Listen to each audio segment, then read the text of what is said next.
Бажання потрапити в Чорнобильську зону відчуження в мене з'явилося ще в дитинстві.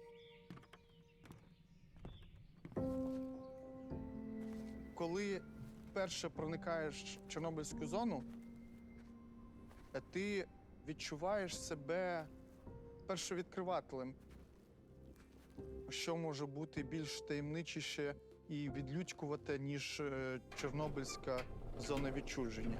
Чарівний край Черемошай. Щоб зробити відеогру на кшталт сталкера, треба зануритися в цю атмосферу. Не просто взяти візуальні референси, а передати саму суть та емоції зони.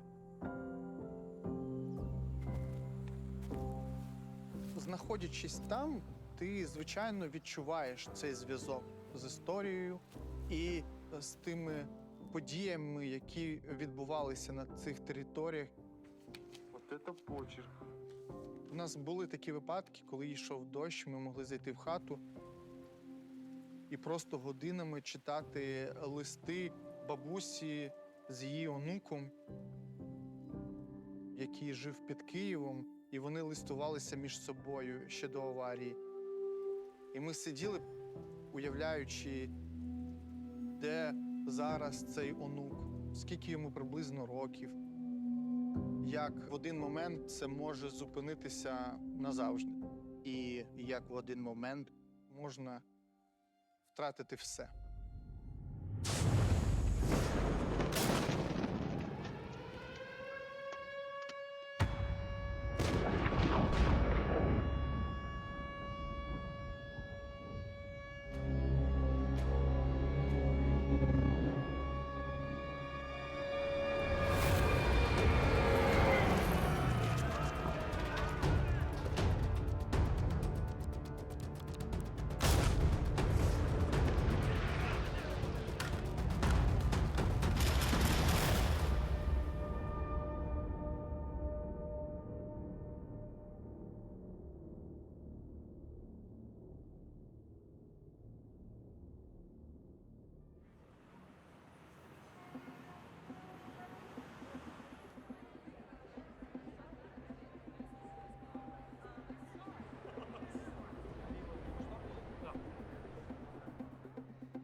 Ніл був правий, щось з кольорами. Типу, кольорова гама, може самого монітору, треба дивитися. Stalker 2 – найбільша гра, яку ми робили в історії компанії. Мало хто може зрозуміти, що таке робити якийсь один продукт 5-6 років. Це невимовно тяжко. Навіть якщо не дивитися на пандемію, війну. Ці наші знають про такий краш на корівника? Але є відповідальність, яку ми взяли перед співробітниками. З фоткою просто де це? Якщо ми вже за щось беремося, ми це робимо, до кінця. Важливі речі легко не даються ніколи.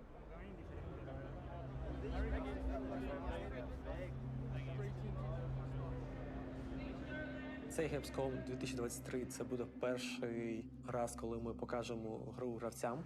У мене Hail Mary. Що ми копіюємо? Hail Mary. Hail Mary. We have a Hail Mary build. It's when you put all the fixes, all the improvements you want to put. You haven't had a chance to test it properly, and we have to find the bug and fix it. And I'm nervous. Players are having a chance to get their hands on the game. You want to play? Давай ще раз пройдемося. We should let him work.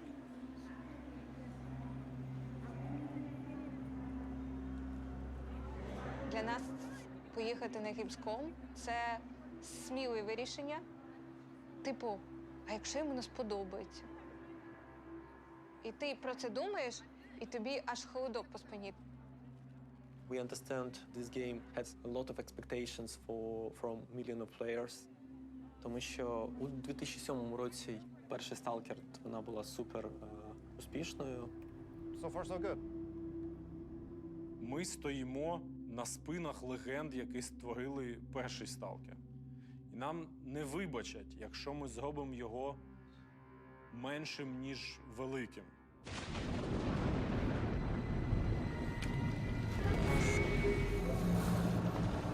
дуже пам'ятаю опенінг трейлер гри. Я не знаю, як висловити словами, але це було дуже емоційно. Ця гра мала якийсь свій дух, свою душу. Ну, я такого реально ніде не бачив.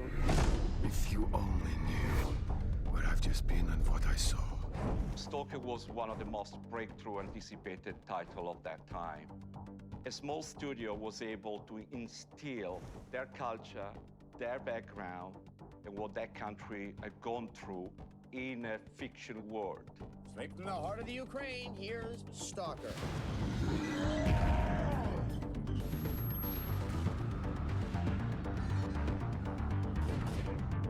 Сталкер — це бувається про шлях людини через цю Чорнобильську зону.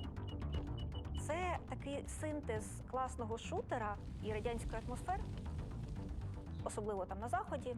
Вона всіх цікавила. Ігри сурвайвал жанру вони існували, але конкретно так, як це показав Сталкер, його ніде не було. I remember that I was walking into the swamps and they were dark and there were these damp sounds. Something was howling in the background and I was just like, oh shit, I'm out there. And it was, I think it is a very natural feeling for a rookie stalker. Тобто вона не була доволі була не казуальною. І це от саме те, що людям сподобалось. Людина могла понуритися у цей світ і залишатися в ньому дуже довго. Сталкер не закінчувався, коли ти вставав від комп'ютера. Свобода или долг? Робили дуже багато різних локальних евентів для Stalker Fan Community. Ottelun säännöt ovat hyvin yksinkertaiset. Viimeinen mies pystyssä voittaa. Він створив стиль життя. А це набагато більше, ніж просто гра. Спочатку я думав, що це російська гра від російських розробників. Stalker, Shadow of Chernobyl. Але коли я дізнався, що це проект український, що його там зробили в Києві, там в місті, де я був, для мене це було відкриттям. Одразу з'являються такі от думки, що, українці такі круті люди, і ти серед них, ти теж можеш це робити. Це та гра, за якою в тому числі українців почали вирізняти в світі. І на той час, будемо відверті, ще ніхто не відділяв Україну від СРСР.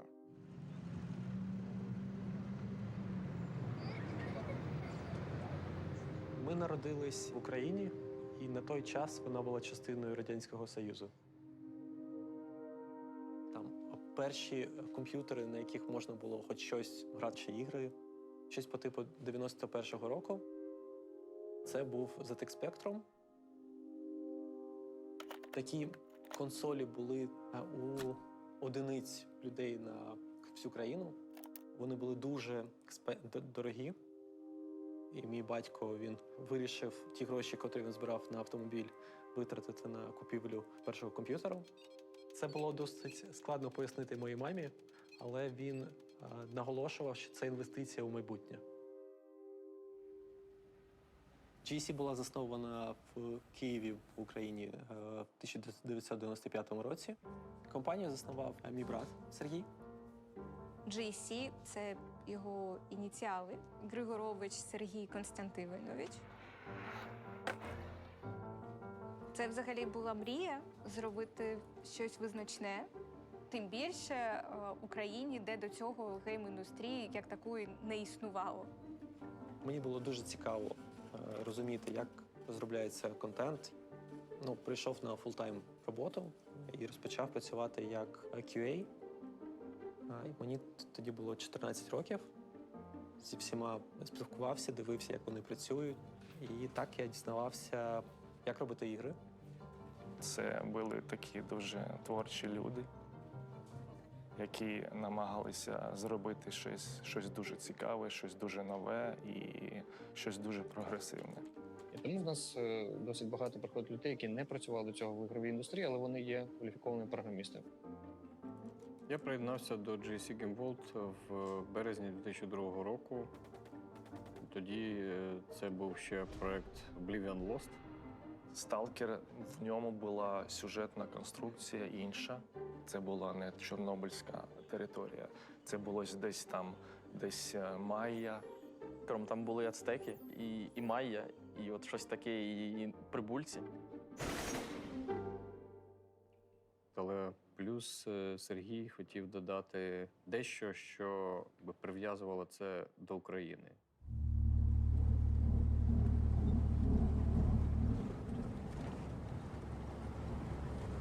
The accident, you may remember, happened on the 26th of April, 1986, and next day they were evacuated, 50,000 people.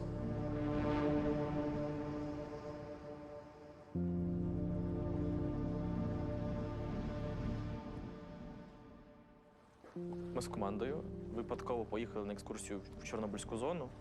Can't imagine where we are. Just probably 1 kilometer away from the sarcophagus. That's incredible.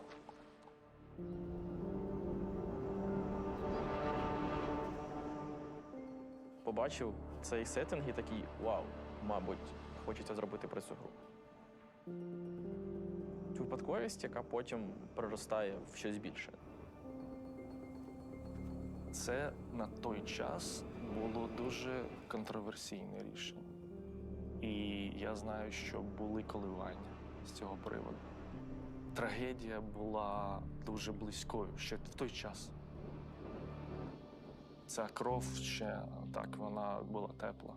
І це те, що тече у жилах людини.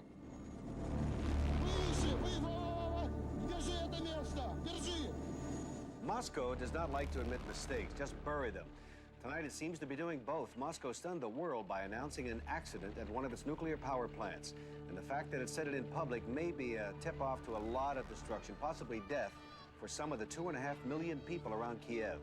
Kiev is about 80 miles from the plant. Radio Budapest also noted that the plant is near the city's water supply, leading to speculation that the water has been contaminated. Це трагедія неймовірних масштабів, яка не мала за жодних обставин статись. One of the big problems of the Russian reactors is that they do not have any containment around the reactors such as is required in the United States. So I think the Russians are reaping, unfortunately and tragically, the consequences of poor design.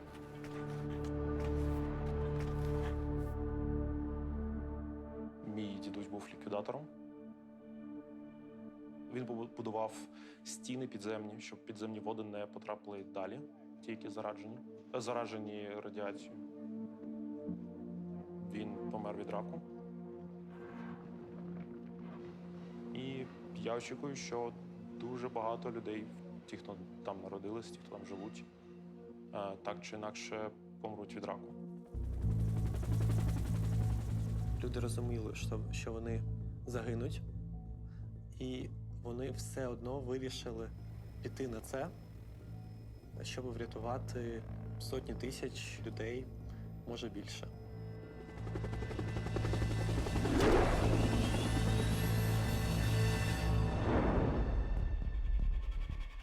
Це взагалі було у стилі Радянського Союзу жертвувати людьми, своїми громадянами. Вони не мали ніякого значення для часів Радянщини. What about the people who live near that plant? Chances are, whatever they know, it's by word of mouth only. There will be many rumors. And there will be so many rumors, so much different gossip, that will be very difficult to determine what has really happened. Коли сталася Чорнобильська трагедія, моя мама була вагітна мною десь на половині строку. Моя мама тоді поїхала 300 кілометрів від Києва, щоб не втратити дитину. Ще ніхто не знав, як це буде реально впливати. Величезна кількість людей облучилися, тому що вони просто не знали, що щось сталося. Ця історія одна з тих, яка вплинула на те, як я живу, де люди дуже важливі, ну, де не може бути якась система чи будь-що важливіше, ніж люди. Ну, типу, це просто неправильно.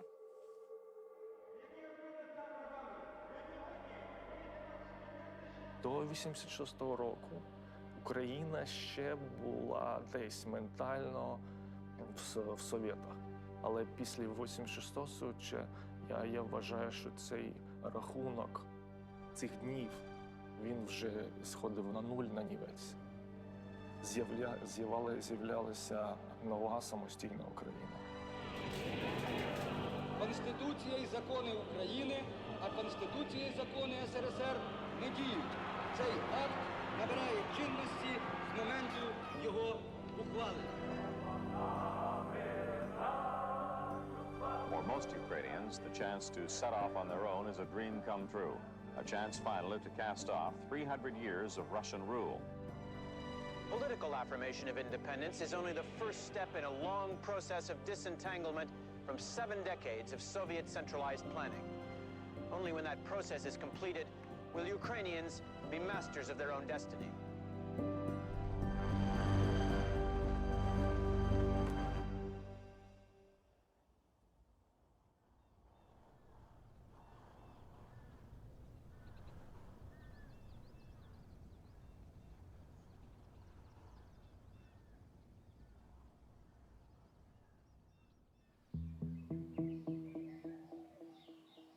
Ця територія, Чорнобильська зона відчуження, довгі часи, до приблизно початку 2000-х років, вона була закрита. Ніхто не розумів, крім самих працівників Чорнобильської зони, що там відбувається, які реальні наслідки аварії. Це такий собі світ у світі, всесвіт, який назавжди закоркувався в часі. Це безлюдна зона, там покинуті речі, покинуті домівки. Там інколи можна почути від людей різні історії про якісь експерименти, про якихось мутантів.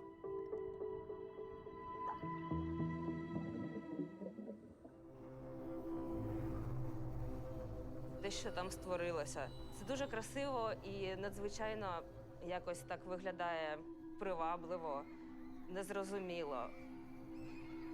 Але за цим стоїть якась така страшна тайна, якийсь морок. Але заходити туди небезпечно і пізнавати це. І якщо ти можеш це перебороти, ти можеш стати сталкером. Сталкери в реальному житті – це люди, які ходять до Чорнобильської зони нелегально. Похід в зону відчуження – це як в стратегіях. Все, що ти міг дізнатися, це карта. Є твій рюкзак і те, що в ньому на даний момент часу. І радіометр. Ти повністю відповідальний за себе і за своє життя. І ми знову з Ігорем відправляємося в зону. Дуже емоційний момент, коли вперше побачили колючий дріт. Серце б'ється, але ти вже так близько, що ти вже не можеш звернути назад. То, може, переліземо його нахрен? По дереву можна. І перше, що ти бачиш, це просто дуже густий ліс. Ми зустріли ціле стадо, десь 20 осіб кабанів. Це була перша моя зустріч з дикими тваринами.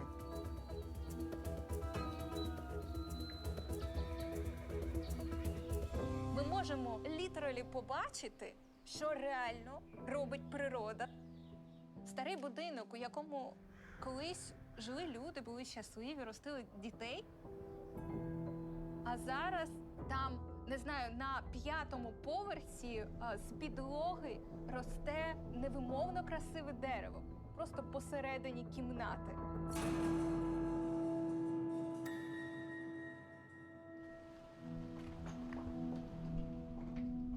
Коли ви входите в зону, ви будете свого внутрішнього дослідника. Вони намагаються дослідити атмосферу зони. Вони намагаються дослідити інколи те, що є заборонено. Перебуваючи у Чорнобильській зоні, дуже легко повірити в щось містичне. Будь-яка історія, яка має на меті захопити людську уяву, вона має базуватися на чомусь реальному.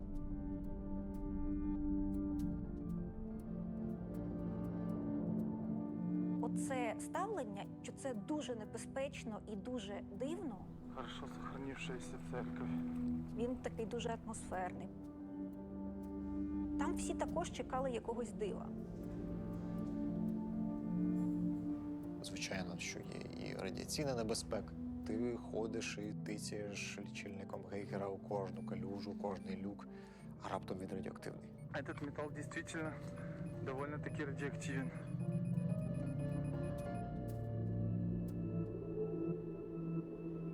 Вона просто застигла в цьому жаху.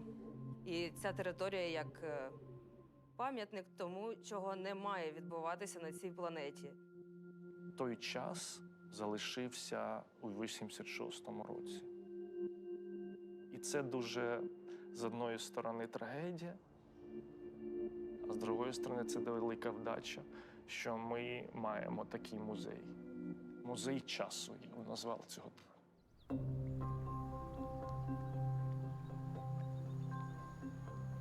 А також чув розповідь від моїх братів, які туди їздили нелегально. Тоді вони знайшли місцеву лодку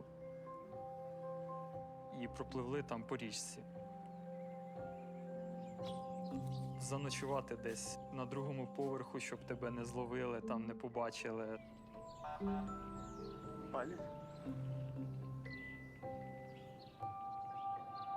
Але тим не менше, не тільки авантюризм рухає ними, а й ця жага познати щось невідоме. Я вважаю, що кожен член команди, принаймні, бодай один раз, має побувати в зоні відчуження. Ти маєш відчути матеріал, над яким ти працюєш. Команда багато разів їздила до Чорнобильської зони відчуження.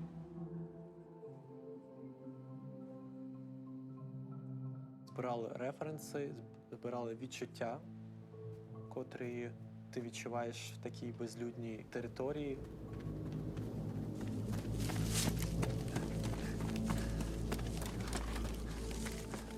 І гра «Сталкер» розкриває атмосферу всієї території, всієї зони відчуження. Вона передає емоції. Бой, защитники Монолита! В бой! Отомстим за павших братьев наших! Одним з антагоністів оригінальної гри є таке зване угруповання «Моноліт». Це, як на мене, це одна з таких алюзій на тотальний контроль, що ми переживали під час радянської окупації. Якраз через «Сталкер» гравці з усього світу змогли познайомитися з цим загадковим пострадянським світом, який для них був досить довго закритий. Для людей Західної Європи і США, всього світу, це щось нове. І саме через це людям він так полюбився і запам'ятався на роки. Якщо гра впливає на світогляд, то це вже не гра. Очень приятно, что вы пришли. Очень приятно, что вы цените то, что мы делаем для вас. Мне очень приятно думать о том, что сталкер-движение, оно существует не только в рамках какой-то маленькой территории, но и, возможно, всего мира. What comes with a very engaged and very demanding community is they always want more from you. You have people that for years have been wanting the sequel. The anticipation level was stratospherical.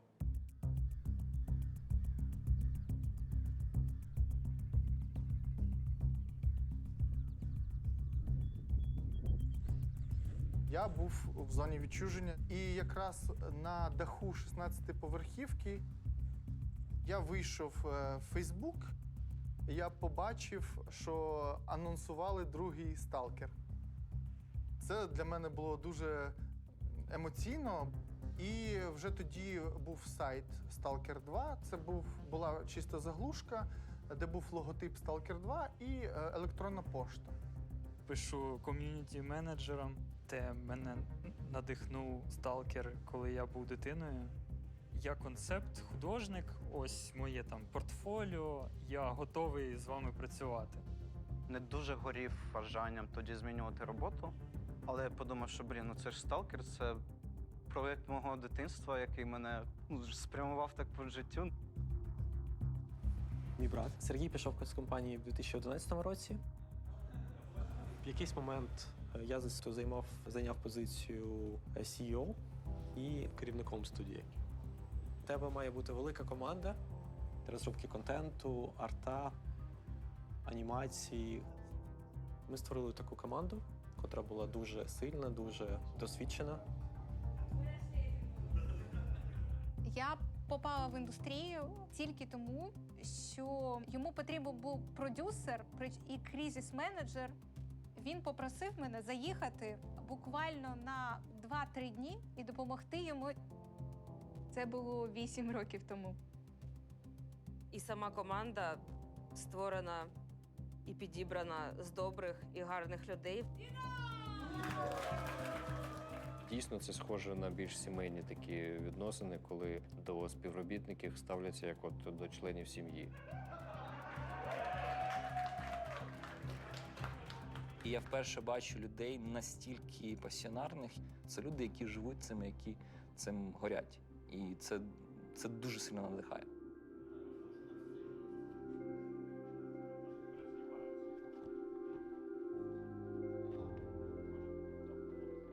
Один з найзахопливіших елементів гри «Ось так є» – це величезний відкритий світ. Тут ти більш вільний в тому, що ти робиш. У Stalker 2 ми хотіли дати свободу. Свободу грати, як ти хочеш, вибирати, ким ти хочеш бути. І про цю свободу, мені здається, наша гра. Для мене це прагнення до незалежності, прагнення до волі є однією з тих рис, яке дуже сильно вирізняє нас як націю. Це дуже великий проєкт. Для мене і для команди надзвичайно важливо показати, що ми, українська компанія, робимо якісному рівні. Давай музику з кіберпанка. We all have this spirit of unity, doing this game together really as a single team. This is our main strength, and this is why the game will be beautiful. Good luck for us. We'll see you next year.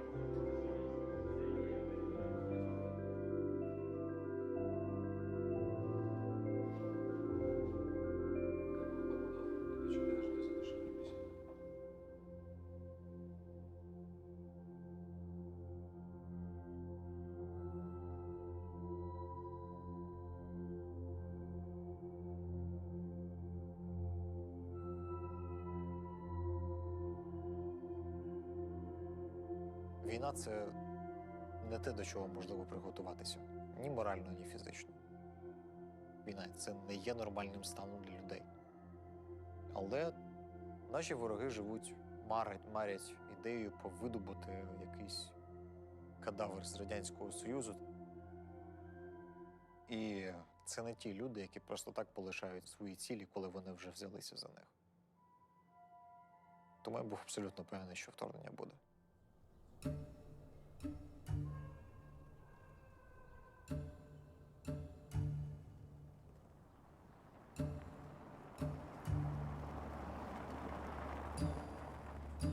The men and women of Ukraine's border guard are getting ready.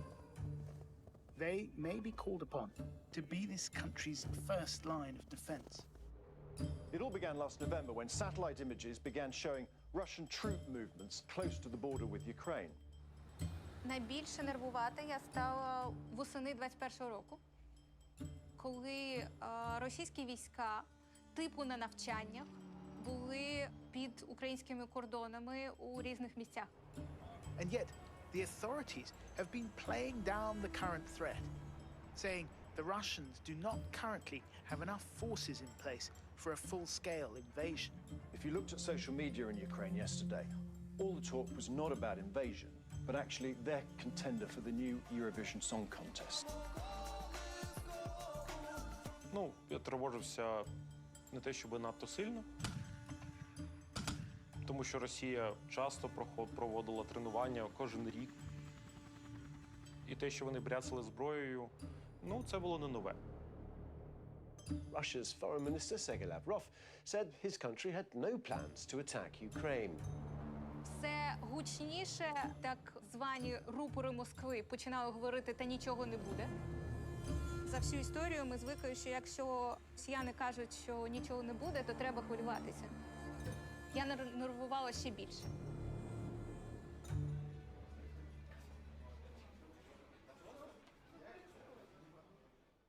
Марія почала пропонувати, розглядати наші наступні кроки, що ми маємо робити. Я на той момент вже дуже довіряв її чуттю. І це була наша мрія – робити компанію так, де люди на першому місці. І ми почали обдумувати, який взагалі може бути план, як спасати людей.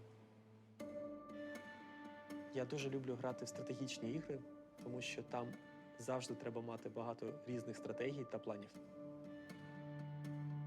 Як ми переїжджаємо, як ми будуємо маршрут, де може бути затори, де може бути небезпечно. Хоча б евакуювати із Києва до точно безпечної зони біля кордону. Як я собі думала, якщо Путін не хоче війни з НАТО, який діє так, що не може бути ніяких ракет 50 кілометрів до кордону країни НАТО. Ужгород знаходиться у 50 кілометрів від кордону НАТО. Спочатку план був такий, що якщо вже сталося повномасштабне вторгнення, люди сідають до автобусів, і ми їх веземо до Ужгорода. Ми замовили ще у січні автобуси, які стояли 24/7 під офісом. Величезні автобуси, завжди з пальним, з водіями 24/7, які сиділи в автобусі. Тому що якщо там не буде водіїв, як водій добереться до нас? Довгий час ми не казали команді, що такі автобуси є, тому що не хотіли людей лякати. Більшість наших друзів казали нам, що ми з Женою з'їхали з глузду. Я сумнівалася у собі і думала, може, я правда не сповна розуму. Maria and Eugene has set this plan for a potential evacuation of the studio. Я був дуже здивований, що дійсно є такі плани. Не тому, що вони погані, а тому, що вони офігенні.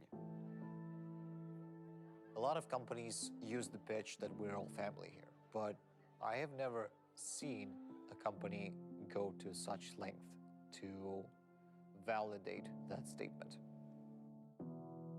Тобто я зрозумів, що компанія думає наперед, і це дійсно викликало велику повагу. Але одразу, як тільки я дізнався про цей план, я знав, що я не буду виїжджати. Я маю захищати цю країну. So I decided to stay because I knew that I will be needed here. Я була медичною волонтеркою, і потім, коли почалося вторгнення в Крим, волонтерити мене мотивувало буквально те, що у мене вже була дитина. І я розуміла, що від мене в тому числі залежить те, в якому світі їй жити. Я такий, ні, я лишусь. Ну, якщо всі вийдуть, то що лишиться тут? Їхати був не варіант.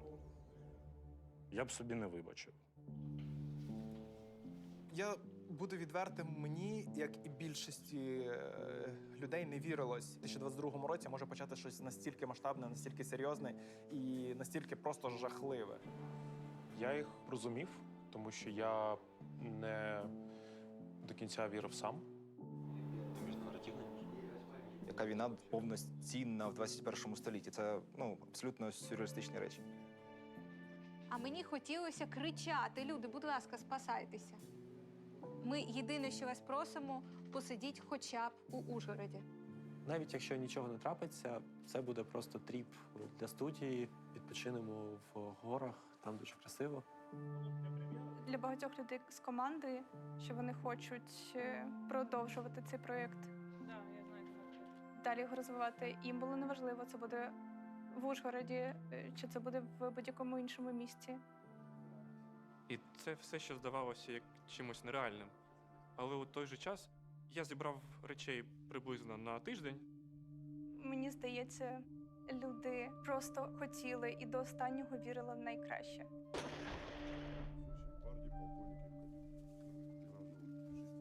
Коли від рішень залежить доля багатьох людей, і ти не впевнений, що ці рішення вірні, то це дуже лячно. Але я дійсно не розумію, як можна щось робити інакше.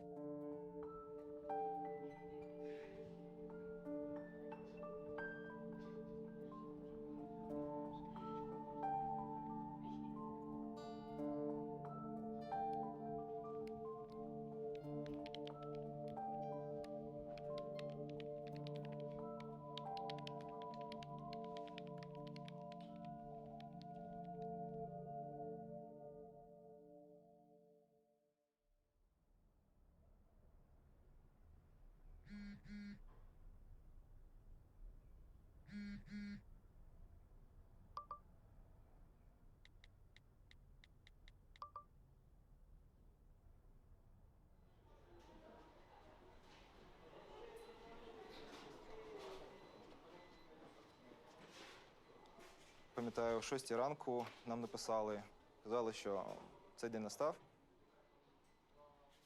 Збираємося всі в офісі. Ми сьогодні виїжджаємо на захід країни. Нам повідомили, що автобуси будуть чекати на нас за кілька годин, що ще нічого не трапилось. Але про всяк випадок, зайшовши в офіс, було дуже чітко відчувалася напруга.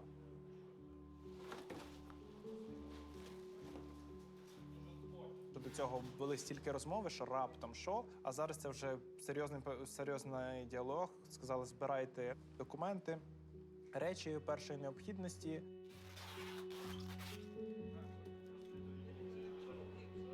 Та прошу, беріть ваших близьких, прошу, беріть ваших дітей і просто їдьте. Я взяв дружину, дитину, ми спакували сумки. Я взяв свій Xbox, і дружина питала, а навіщо ти його береш? І я сказав, що, можливо, ми не повернемось. І ця фраза якраз таки і була досить значущою в той момент. Коли ми зібрали речі в своїй квартирі, і я побачив Цирі, це наша кішка. І просто, не знаю, обійняв її і сказав: Цирі, ми тебе зараз відвеземо в будинок до моїх батьків. Цей момент для мене був насправді самим складним, коли я розумію, що мені треба його залишити. Не було можливості на роздуми. Якщо ти задумаєшся, то ти вже цього не зробиш.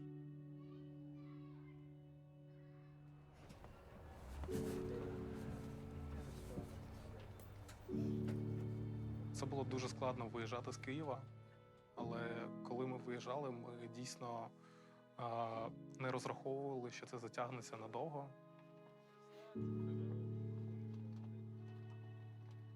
Проте я впевнена, що в кожного з нас воно було присутнім всередині. Не відчуття страху, а просто невпевненість в тому, наскільки правильно, наскільки доцільно, наскільки це необхідно.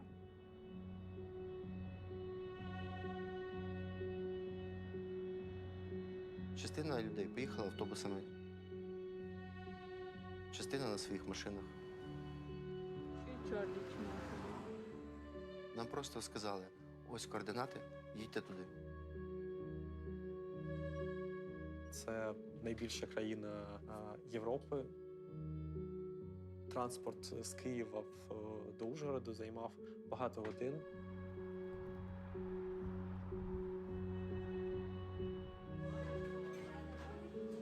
Средний.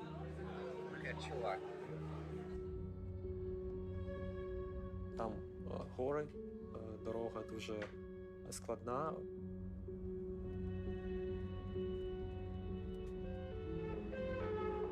І це все було дуже-дуже довго тягнулося.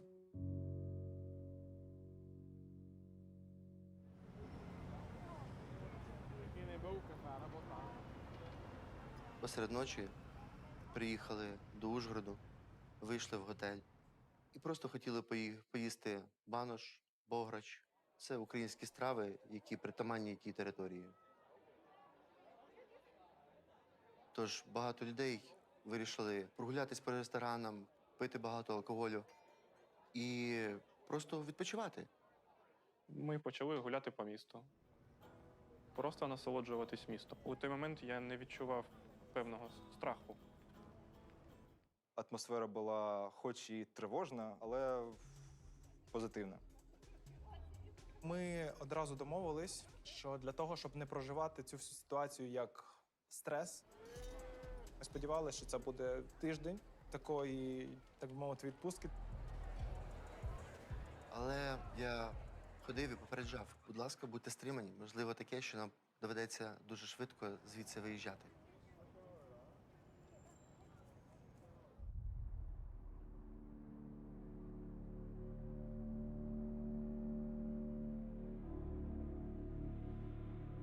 Уважаемые граждане России, дорогие друзья, тема моего выступления – события на Украине.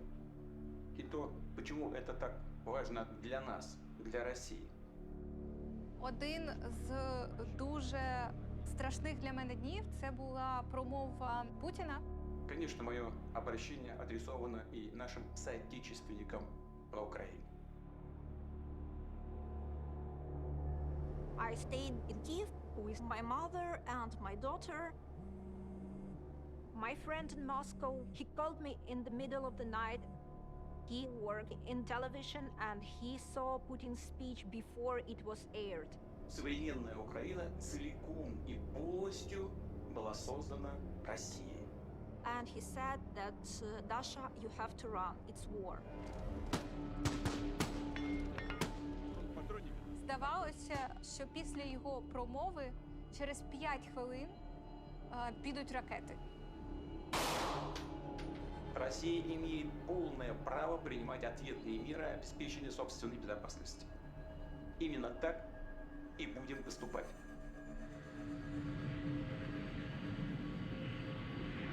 Почалася війна і сказав, що таке було відчуття, що плин історії згущується довкола тебе. Що от це буде те, про що потім напишуть в підручниках. І це дуже неприємне відчуття. I woke up my mother and my daughter, and they started to panic.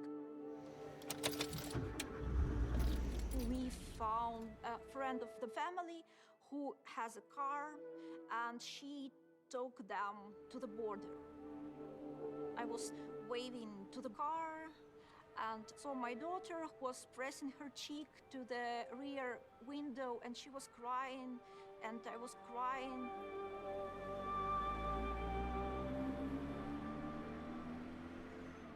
And then I just went to the overnight coffee shop and bought a big, nice latte with foam, with whipped cream, and with all bells and whistles, because I knew that it's the last one. And for quite a time, it was the last one.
3 лютого я отримав повідомлення, що ви можете завтра зранку приїхати забрати документи на дитину.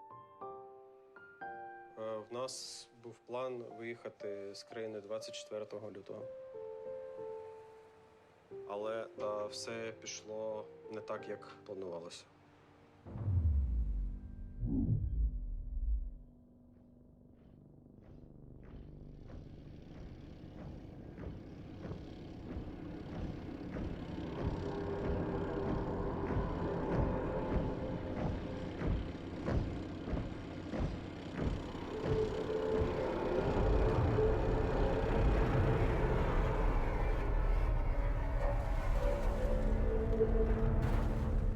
Я ще й бачу дуже багато снів яскравих.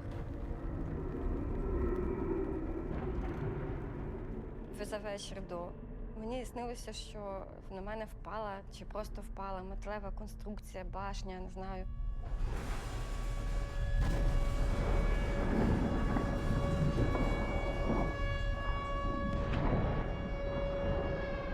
Але я проснулася від звуку в сні. Перша сирена, вона просто по всіх жилах пройшлася. Мій друг мене набрав, розбудив мене і сказав, почалося. І буквально через 30 секунд по моєму кварталу був приліт.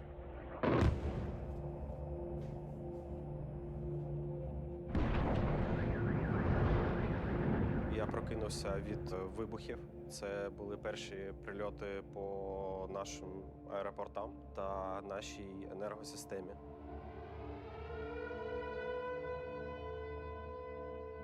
Дуже багато людей панікувало. У дуже багатьох людей були панічні атаки.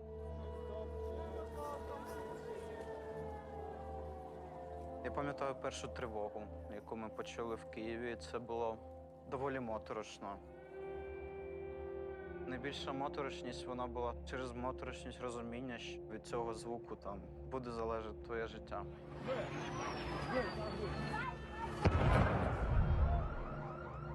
Не знаєш, що тобі робити, абсолютно. Бо підсвідомо ми вже всі були готові померти. Всі лякалися. Ми усі спускалися увесь дом у підвал. І коли я побачив свою жінку та дитину, яку вона тримає, і цей холод там, і дитина плаче, це було як таким, як нож у серці.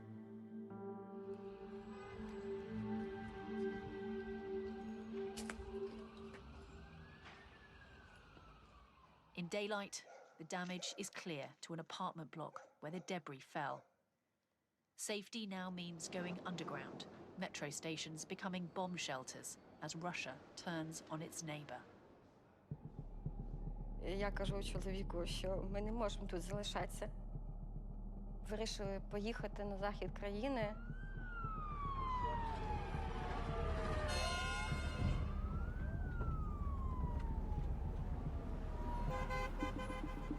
Виїхали від під'їзду, ми від'їхали, прямо, правда, 30 метрів. Ми стали в пробку, яка довжиною, напевно, метрів 500. Без перебільшення за 40 хвилин, за годину, ми проїхали 3 метри. Ми просто вирішили, що це не має ніякого сенсу.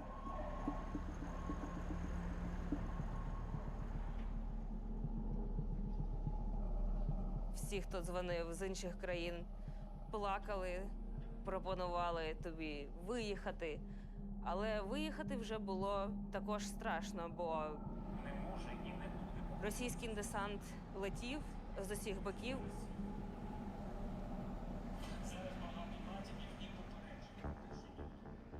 Тому що наступ почався не тільки на лівобережній стороні України, а й на правобережній зі сторони Чорнобильську атомну електростанцію. Происходит прямо сейчас на моих глазах.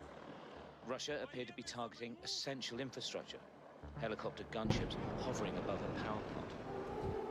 Other power stations were targeted as well. Єдине, що ти робиш, це ти включаєш всі новини, які ти можеш. По BBC тобі кажуть, що твоїй країні залишилося 24 години. Чуття, що небезпечно всюди. Я дивився відео з стрільбою, яка велась буквально в 100 метрах від дому, де ми жили з дитиною.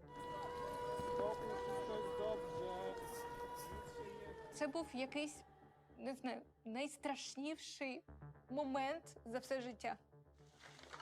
І вирішили, що єдине небезпечне місце – це вже за кордонами України.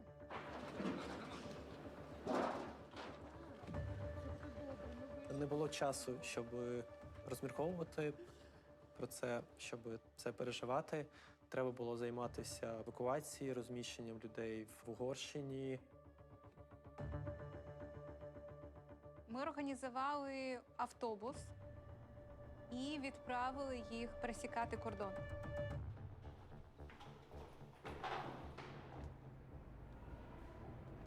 В сльозах.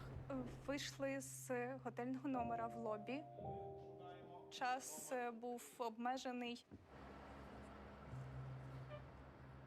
До такого підготуватись дуже складно. От в плані морально хочеться плакати від того, що ти покидаєш свою країну, і ти не знаєш, наскільки це.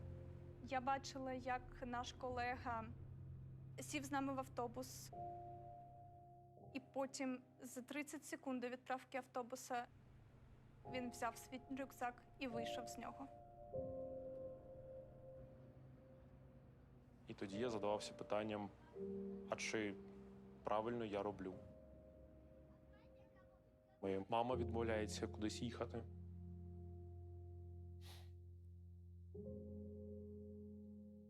А я відчуваю себе зрадником. Я відчував невимовну провину. Провину за те, що я виїхав і залишив своїх близьких. Я намагався зрозуміти, а чим я кращий за інших, чому я маю право бути у безпеці, а чому такого права не мають інші.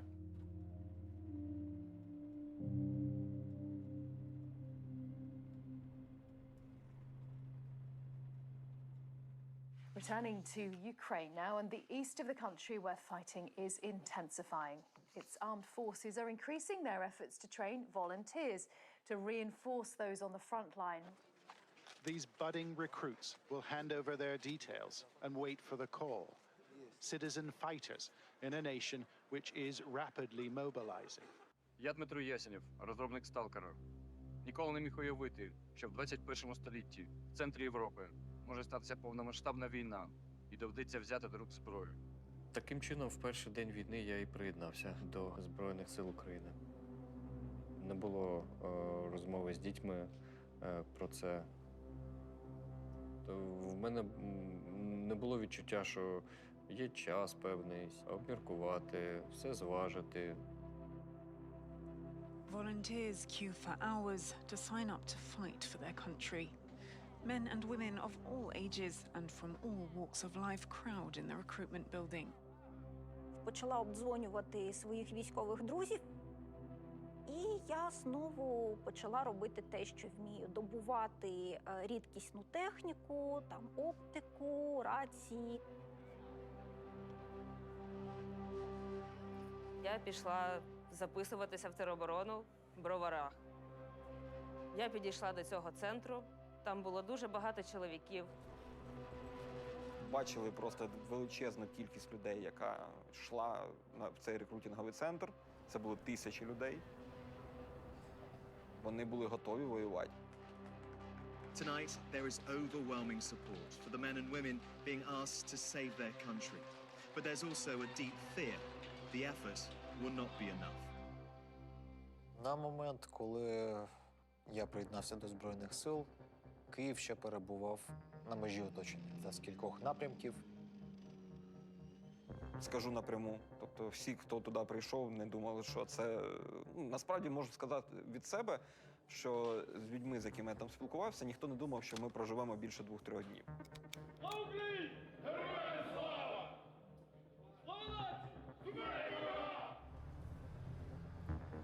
Перше враження, мабуть, було, що я роблю? Я ж взагалі нічого не розумію. На що поперся до тої армії? І, чесно кажучи, я навіть злий на себе за те, що я надзвичайно непідготовлений пішов. В мене був рюкзачок сталкера, джинси, куртка зимова. От я так і пішов. Можна? Ми просто чекали. Чекали, коли ми отримаємо зброю, чекали, коли нам видадуть якісь розпорядження. Чекали смерті від ракети.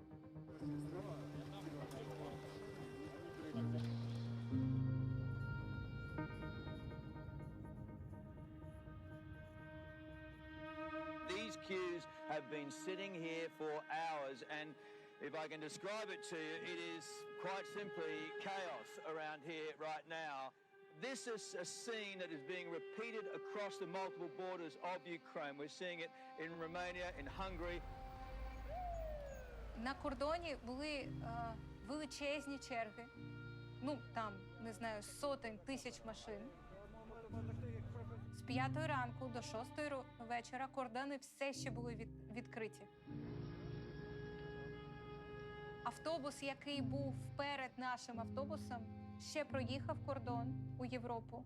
Наш вже ні, вже закрився кордон одразу перед нашим автобусом.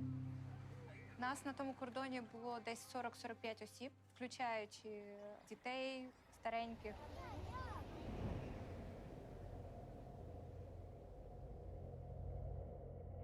Ми знайшли, де можна перейти пішки на відкритому повітрі. Там були тисячі людей.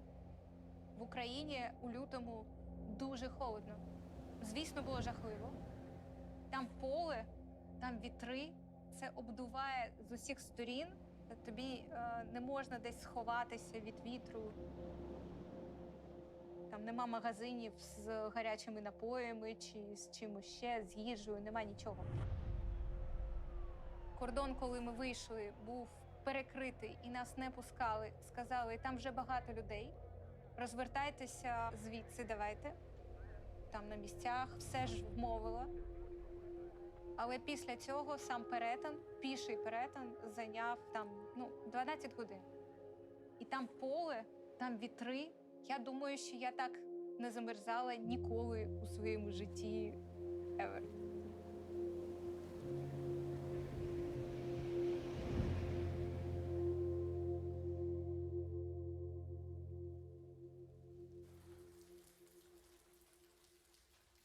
І десь числа 26-го я палила у себе на балконі.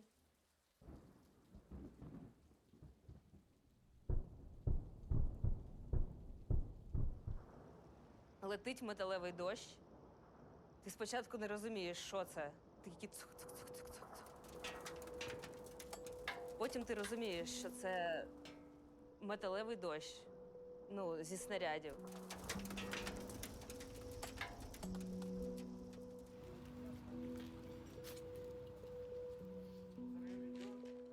When there were first reports of civilian casualties, like mass civilian casualties, only then I probably understood that it is worse than I thought.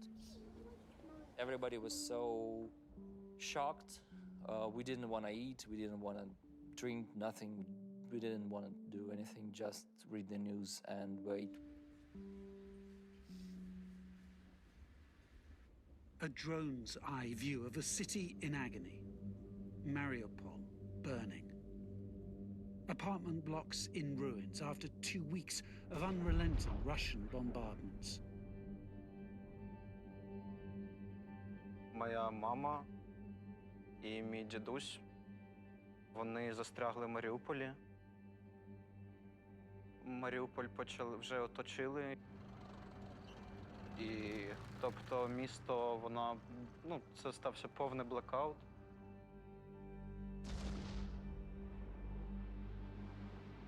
На 4-й день я повністю втратив зв'язок з рідними. Зі своїми рідними я не міг робити нічого, крім пошуку інформації, звісно, в інтернеті. Ну, якісь фото, якісь відео людям вдавалося відправити. І я побачив там вікна своєї квартири, і він був весь у вогні, ну, абсолютно, як половина вже обгоріла.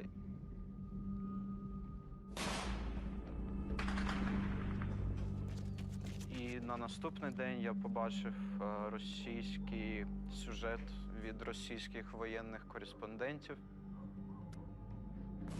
Там, де чуваки з ракетницями штурмують багатоповерховий дім мого дідуся.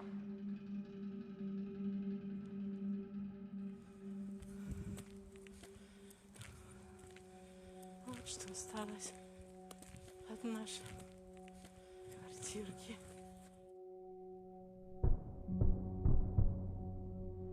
Ненавидив цю безпомічність.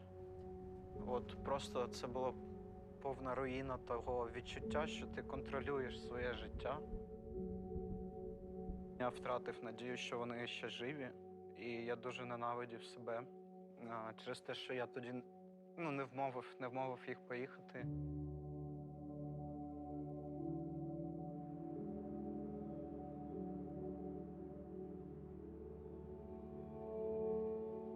Я ніколи не хотіла їхати з України. Ніколи. Більшість наших співробітників, ми не хотіли їхати з України. Завжди могли, не хотіли. Україна була і залишається нашим домом.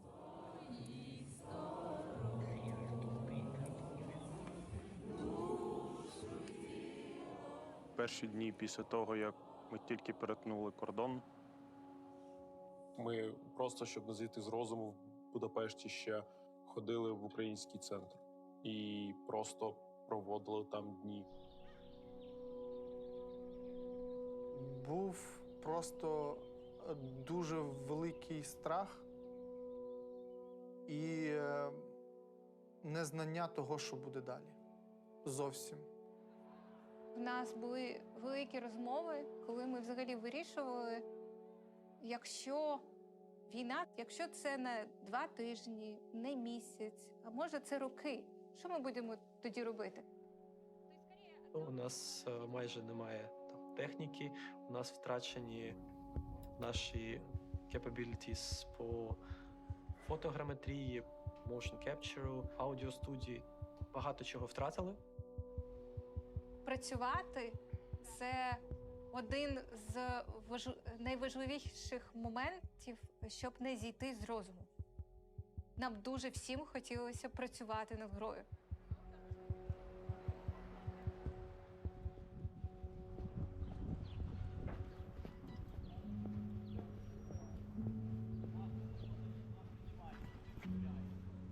Війна – це дуже реальна і страшна істота. Було таке відчуття, що ми не можемо продовжувати проєкт. It was difficult to even imagine for me that I will return to game design because how can I do these things when people are dying?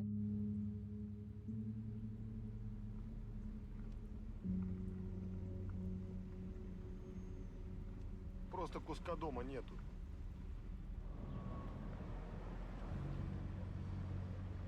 Дійсно, частина людей в Україні вважала, що 2-3 дні України не буде. Хоча б як мінімум Київ впаде. Околиці Києва горіли, нас щодня обстрілювали. Але вони недооцінюють волю в свободі, і вони недооцінюють лють. At first, we were scared, really scared. But now we are ready to fight. And fight like hell. Round the back of the center, residents got together to make Molotov cocktails. Their efforts are approved by the Ministry of Defense. держава, народ, суспільство, настрої, все було готове до того, щоб дати відсіч. It's time for target practice. A battalion of volunteers.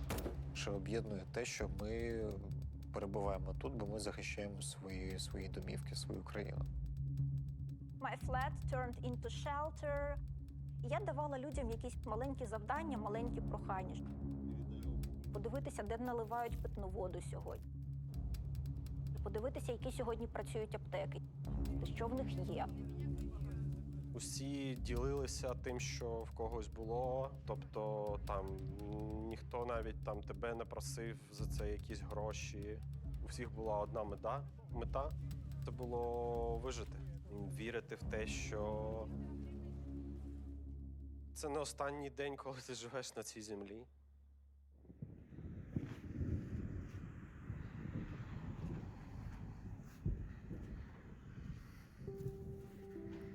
Були дні дуже страшні. Я можу розповісти, у мене в селі не було світла. Зв'язку було повністю нуль, інтернету ніякого, і 2 тижні сиділи в тому погребі з дружиною, зі своїми котами. Та у мене було відчуття, що мене кинули, але це як воно сталкер. І треба вчитись якось в таких ситуаціях жити. Я перейшов на малювання на папері, тому розробка у мене не зупинялась.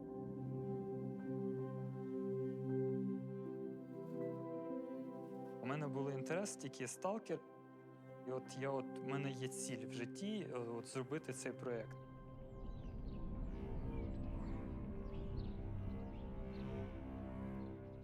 – 21 березня смс-ка прорвалася. Це був день, коли я отримав першу вісточку від своєї матері. Слава Богу, вони живі. Але це був найкращий день мого, мабуть, того життя. Бо я був майже вже впевнений, що моєї родини вже не існує. Там саме з цього дня я вже міг нормально працювати.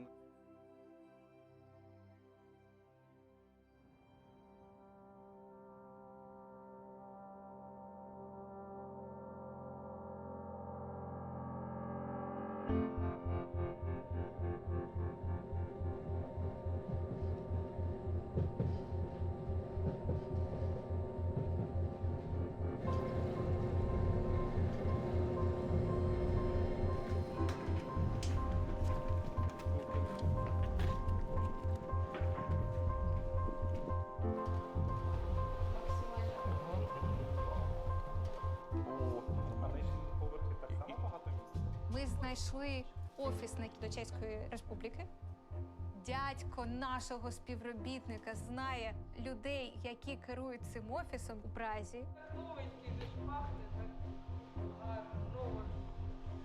Про Чеську Республіку ми не знали нічого взагалі. І нам треба було з нуля це якось організувати.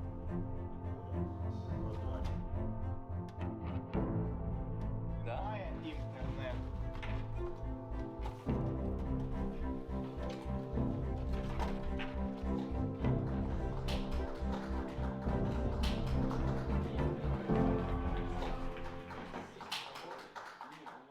А там будуть звукові. На початку ми зіткнулися з величезною проблемою повного перекасту для акторів. Частина акторів пішла на війну, частина змінили місце свого проживання чи не виходили на зв'язок. Повний перекаст акторів у Празі був єдиний шлях для нас. Listen, the zone has remained stable for years. And that was only half of the problem because we didn't have a motion capture studio at the time. Ми повинні були побудувати motion capture студію звукозапису абсолютно з нуля. будь-який з нас відчував тому такої сили, коли здається, що ти більше не можеш встати з ліжка взагалі. Маша з Женєю просто, не знаю, перевертають гори. А ти бачиш, як їм важко. Але потім ти збираєшся і йдеш лупати цю скелю, працювати далі. Це тяжко? Ну, тяжко. Така робота. Кто спрашивает, почему игра не выходит вовремя?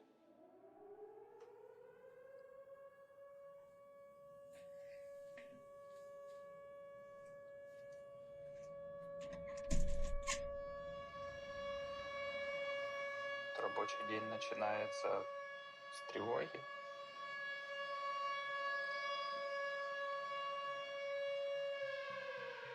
Тут, напевно, важливо зазначити про підтримку, в принципі, в Україні людей, яких лишилося. Коли в нас були відключення світла, компанія влаштовувала місця для працівників, щоб вони могли використовувати електрику. Місця, де можна було зігрітися, було якесь світло і можна було поспати, якщо вдома холодно. Якщо ти кажеш, що на першому місці у твоїй компанії люди, то ти підтримуєш людей. Even while I'm still serving in the military, they were generous enough to keep me on my payroll for the duration of my service until I'm able to fully return to my duties. Звісно, це все невимовно тяжко з фінансової точки зору.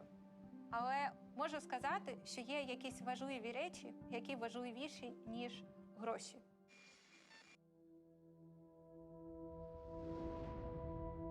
І ми зайняли як компанія дуже принципову позицію по відношенню до Росії. Ми вирішили, що відміняємо всі продажі на території Росії. І ми вирішили відмовитися від російського озвучування і видалили ті матеріали, котрі вже записали. Це викликало дуже багато агресії з сторони російських гравців. До війни повномасштабної нас дуже багато було звідти прихильників. Але в цілому варто зазначити, що російська мова, в принципі, російська культура мала дуже значний вплив на наше суспільство. В Радянському Союзі українська мова пригнічувалась. Що роками російська пропаганда несла російську мову, російську культуру.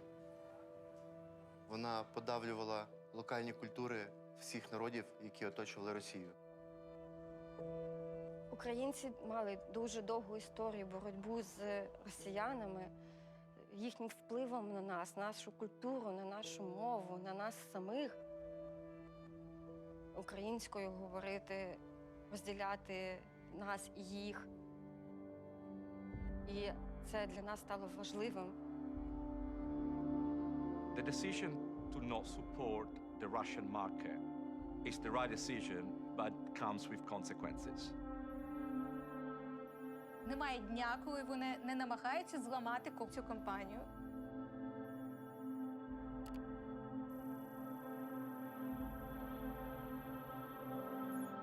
Вони виклали у інтернет величезну кількість наших матеріалів.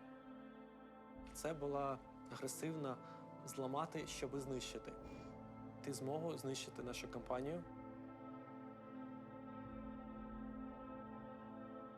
Ненормально це коли персональні дані, включні з паспортними даними, вони викладали в інтернеті. Це ненормально, коли вони фотографію мого будинку з призивом «от сюди ракети, щоб вони здохли». Оце ненормально.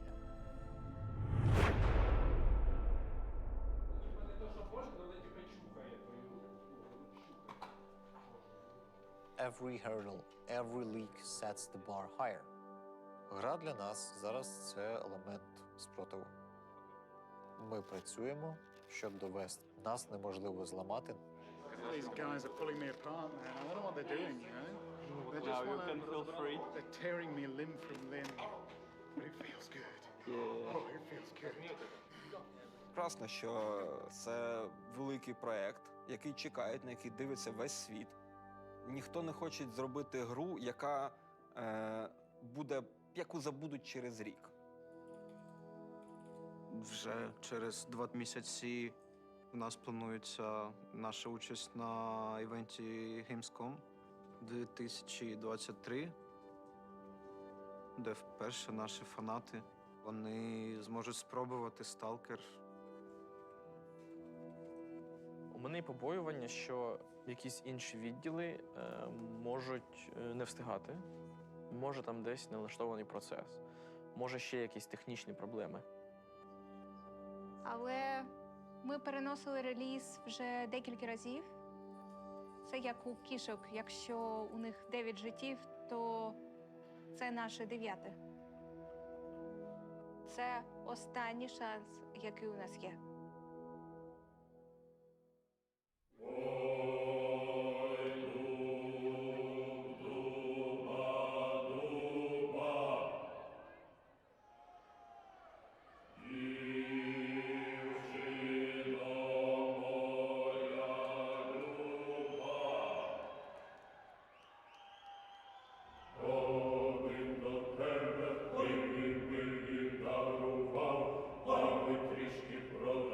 Stalker fans have long awaited a new entry into the Stalker franchise, but their patience is finally paying off. Stalker 2!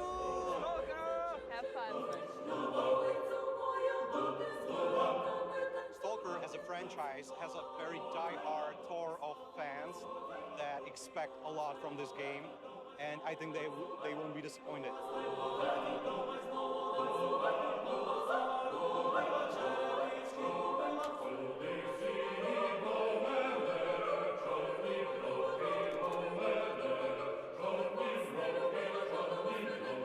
I like the feeling of the weapons, the gunplay. It was nice, it was intense, it was visceral. My first reaction was like, oh wow, it's really familiar. My doubts about the game just disappeared because it really feels like a Stalker game. They struck gold with how the game plays, how the game looks, how the game feels. I really had fun. I'm so happy that this game prevailed the war, and I'm sure Ukraine will prevail as well. That's fucking awesome.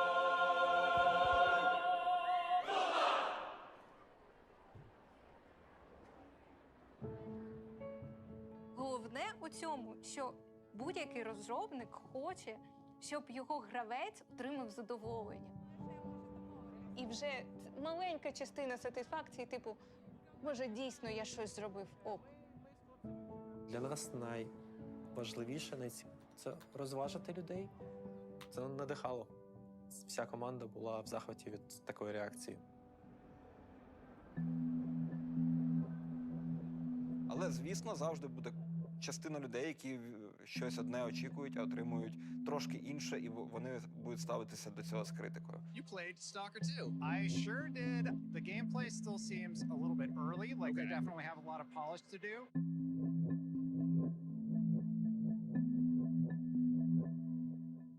Зайшов в один паблік, захопив любов'ю. Зайшов в інший, поїв ненависті. All the characters you interacted with, it just felt like placeholder stuff. Maybe it was, actually. Probably could be. There's a lot of promise there, but it's still a lot of work to do, so I'm curious how they're going to pull this off.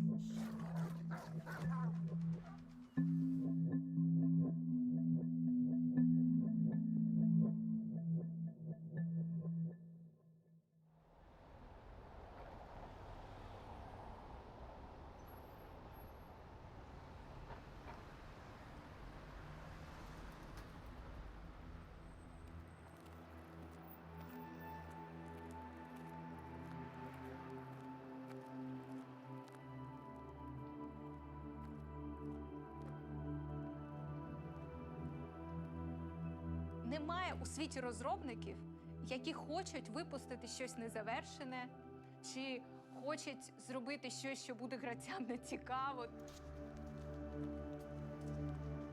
але неможливо працювати ще завзятіше чи ще більше. Що ми все робимо для того, щоб це було якнайкраще. Для творчої людини не є ціль продати гру найбільшу кількість разів. Ціль – це зробити продукт, за який ти будеш пишатись. Звичайно, нам не вдалося там все зробити ідеально, але нам багато що вдалося. Досягти це для мене і для команди це надзвичайний успіх. Ми прямо як прапор, який далі майорить, хоч він і під вітром, і, не знаю, ракетами. Мені здається, що ми вже є якимось певним символом, що ми зробили цю гру.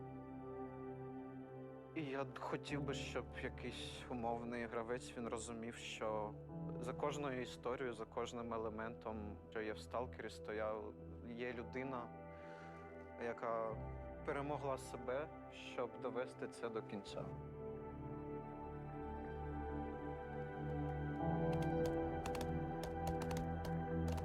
Хто б що не казав, що ми така нація, ми сильні.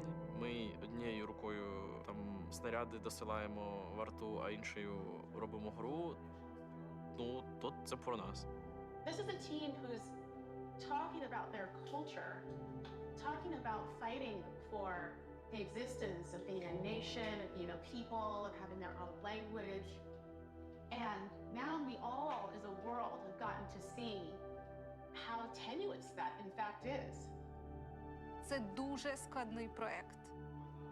В тебе є тільки віра у те, що в тебе вийде. І зараз вже видно, що зможемо.